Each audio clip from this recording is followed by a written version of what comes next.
aspect that I feel is often overlooked while making changes to a lifestyle is working on the mindset. I feel that we need a shift in perspective to our approach to weight loss, dieting, and this mindset of restriction that often comes with a diagnosis of pre-diabetes or diabetes. And I've come to realise that there's just one skill that people who succeed with long-term remission have.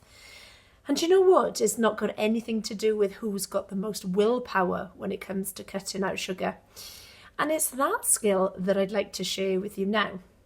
It's a skill that acts as a lever for every part of your life, one that can help you achieve any goal you wish. And it's interesting because most of the participants in our courses rate themselves as low on this skill. And I find that those that rate themselves lowest are the ones most likely to struggle to make long-term changes. Because let's face it, long-term changes is the holy grail we all seek. If cutting out sugar and carbs was that easy, then we'd all be thin, right? And I'll be honest with you, when I started writing this program, I was really naive.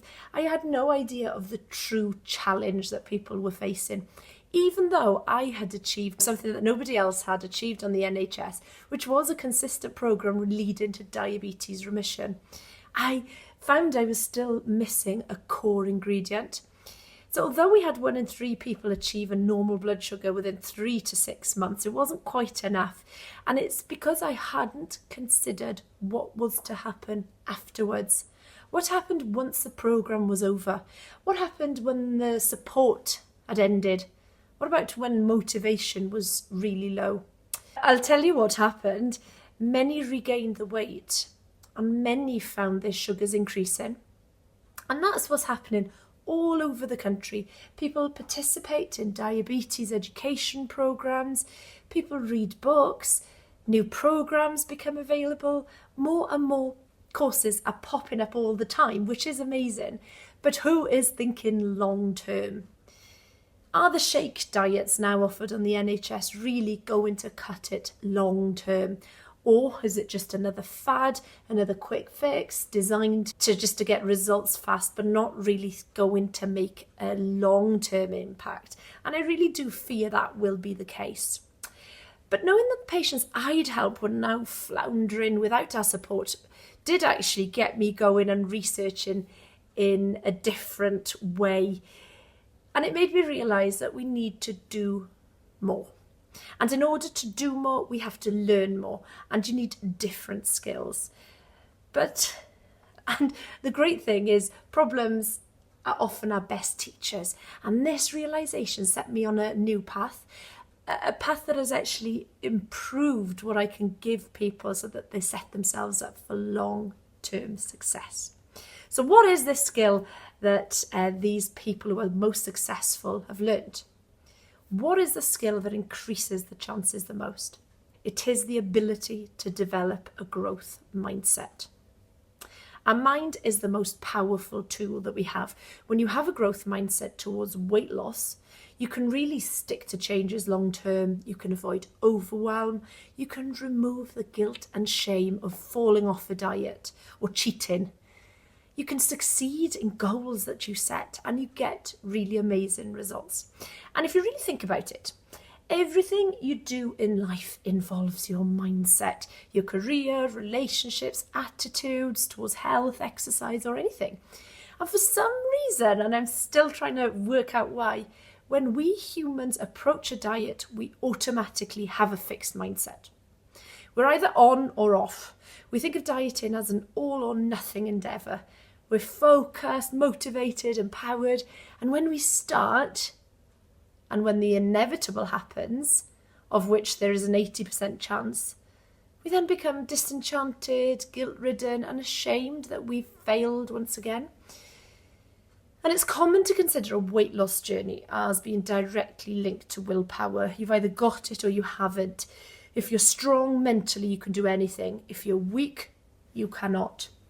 And the result is that we seek perfection, especially when we set out to reverse a condition. We believe we need to be perfect all the time.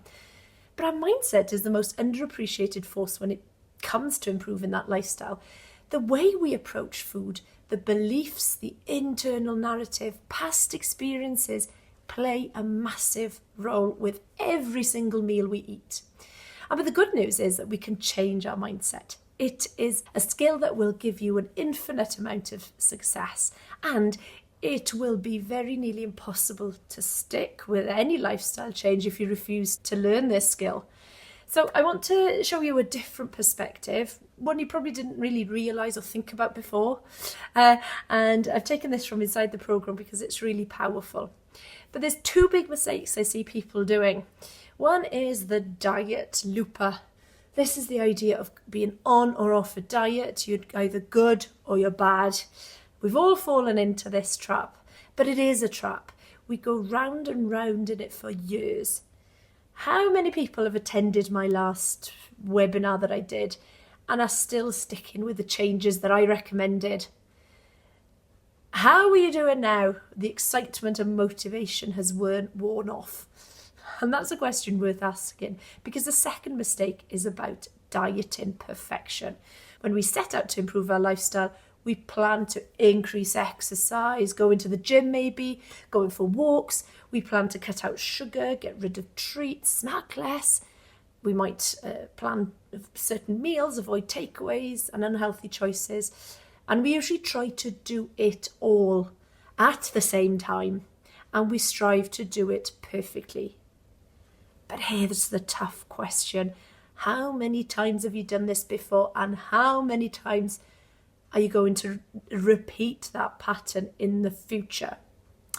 Unfortunately, every time we embark on a diet, we usually do the same thing. We plan for perfection, we plan to completely overhaul everything, and we plan to set completely unrealistic goals.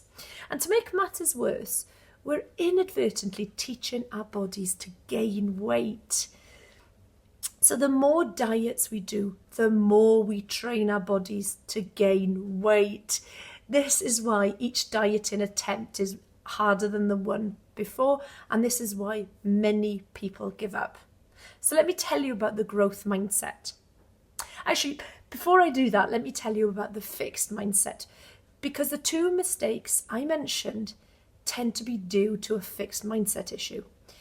What are the reasons people give when they fall off a diet? They'll usually say, oh, I didn't have willpower, it wasn't for me, couldn't stick to it, it was too difficult, blah, blah, blah happened. And that gives us a reason. And it also gives us an external reason, so it wasn't our fault in a way. But somebody with a growth mindset, when they struggle to follow a diet, they reach different conclusions. So for example, I didn't approach this in the right way. I just needed to do this aspect of it a little different this time. And they think about what they can do differently. And this is really important because you're not classifying yourself as failed. You cannot fail if you have a growth mindset. You can merely learn. And if you didn't achieve your goals, all it means is that there was a lesson to learn. You reflect and you can implement that new lesson. So you think of it as a hurdle that needs to overcome rather than a pass or fail scenario. Can you see the difference there? If you attribute a setback, for example, eating too many Easter eggs in one go, as an opportunity to learn why it happened, rather than thinking of it as a failure and you're weak, then you can never actually fail. You can only learn and grow and build on experience, and you have close to 100% chance of success. And why is that relevant? Because this is one of the most powerful observations I've made with running these clinics. The people who succeed are the ones that are willing to make mistakes. They don't approach a lifestyle change seeking perfection. They let go of this and start looking at it as a process of learning and growth. A mistake is not a sign of a character flaw or a weakness. A mistake gives you one of the most valuable experiences and a platform from which to learn from. It's all about how you respond to hurdles and obstacles. You cannot have a smooth journey when you try to lose weight. It's impossible. The ability to lose weight long term very much depends on your mindset when it comes to these hurdles. So can you reframe your attitude of why you haven't lost weight, to believe that it's because you haven't experimented enough, you haven't failed enough, you haven't fallen enough times, you haven't tested enough theories. So have you ever paused to think why your diet didn't work? Have you stopped to reflect, to detach from emotions and thoughts and consider exactly what's going on? Have you ever realised that telling yourself to be good and thus relying on willpower may not be the best strategy? It's certainly not the easiest one. But the good news is, as I've said, you can develop a growth mindset towards a lifestyle change. You can learn the skills required. Developing this growth mindset will mean that you learn from experience rather than focusing on results on the scales. So let me introduce you to the mindset shift framework that I've created. It does take time, but if you implement this each time you come across a hurdle, then I can guarantee you'll be able to overcome it. The first step is awareness. Write down what happened. What was the negative experience? What was the hurdle? What is the problem? What thoughts do you have around this experience? What are the feelings you notice? Best to write all of these down and keep listing them until you can't think of any more. Step 2 is to detach from the experience. This is a skill. Learn to detach from feelings and thoughts. And this is how you will notice that you've got probably lots of negative behaviours and thoughts that repeat on loop. And then to relearn. Now that the emotion has been separated, think of ways you can decrease the chances of whatever happening again and find easy ways to implement it. But focus on the process of learning rather than the outcome. So you would tweak and adjust until a habit no longer exists. If the first idea doesn't work, try something else. Try to detach from the negativity and focus on the process. And when you're focusing on learning and growing, you can't actually make mistakes. You can't fail. And it's these constant reflections and readjustments, really done over and over, that will guarantee your success. Thank you.